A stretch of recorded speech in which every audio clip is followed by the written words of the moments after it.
Here is your full, long, emotional, YouTube-style story written exactly the way you requested.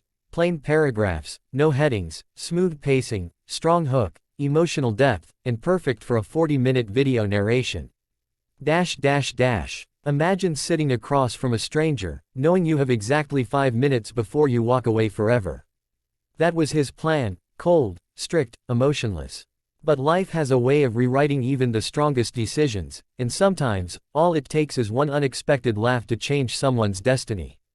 If you're watching this, stay till the end, because this story will remind you why love often comes when we've completely stopped looking.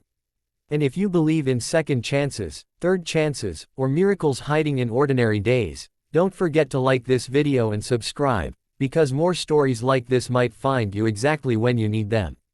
Adrian Hale, a billionaire CEO known for his icy composure, perfectly pressed suits, and unapologetically packed schedule, had agreed to one last blind date only because his sister wouldn't stop insisting.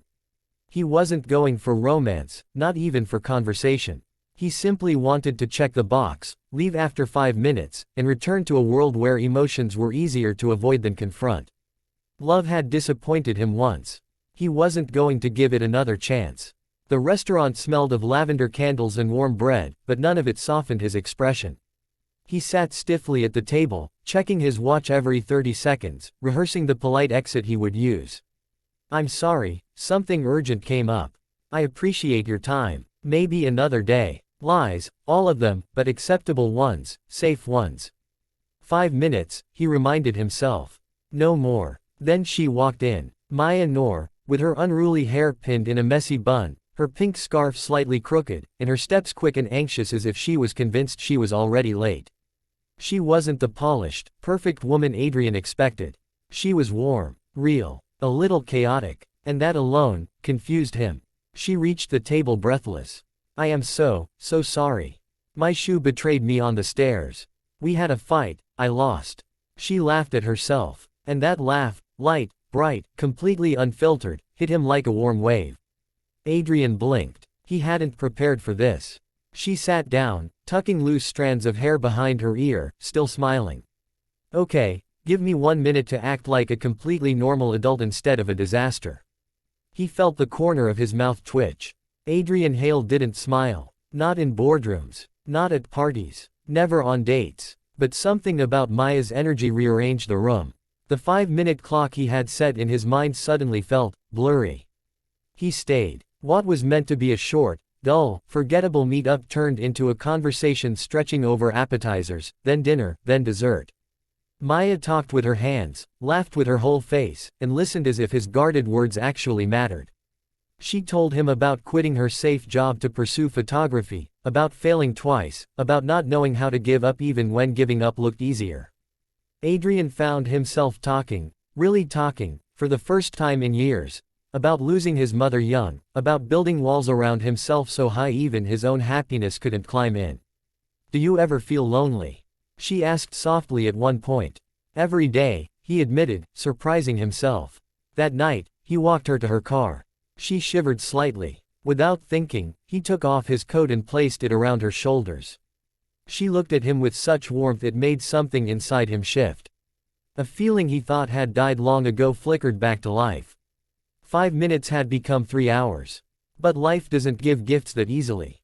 Not to people who've been broken before. Over the next weeks, Adrian found himself wanting to see her more, but every time he reached for happiness, fear pulled him back. He hated how vulnerable she made him feel. He hated how much he cared. One evening, after a magical day at a street photography fair where Maya proudly showed her framed work, Adrian shut down. Completely. His old fears returned like shadows in a familiar room. "You deserve someone light," he told her stiffly. "Someone uncomplicated." Maya stared at him with disbelief. "You think love needs simplicity?" "No, Adrian. Love needs honesty. And right now, you're being a coward." Her words cut deeper than she knew. Adrian turned away. "I'm sorry." This time, he meant it. And this time, he walked away. For 3 weeks, Maya disappeared from his world. No calls. No texts. And Adrian felt the weight of the silence more than he expected. His perfect office felt empty. His achievements felt hollow. Everything he touched reminded him of her laughter, the one sound that had made him believe in something again.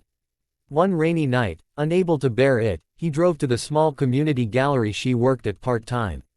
He found her sweeping the floor, humming under her breath. She looked tired, but peaceful, like someone who had learned how to live without him.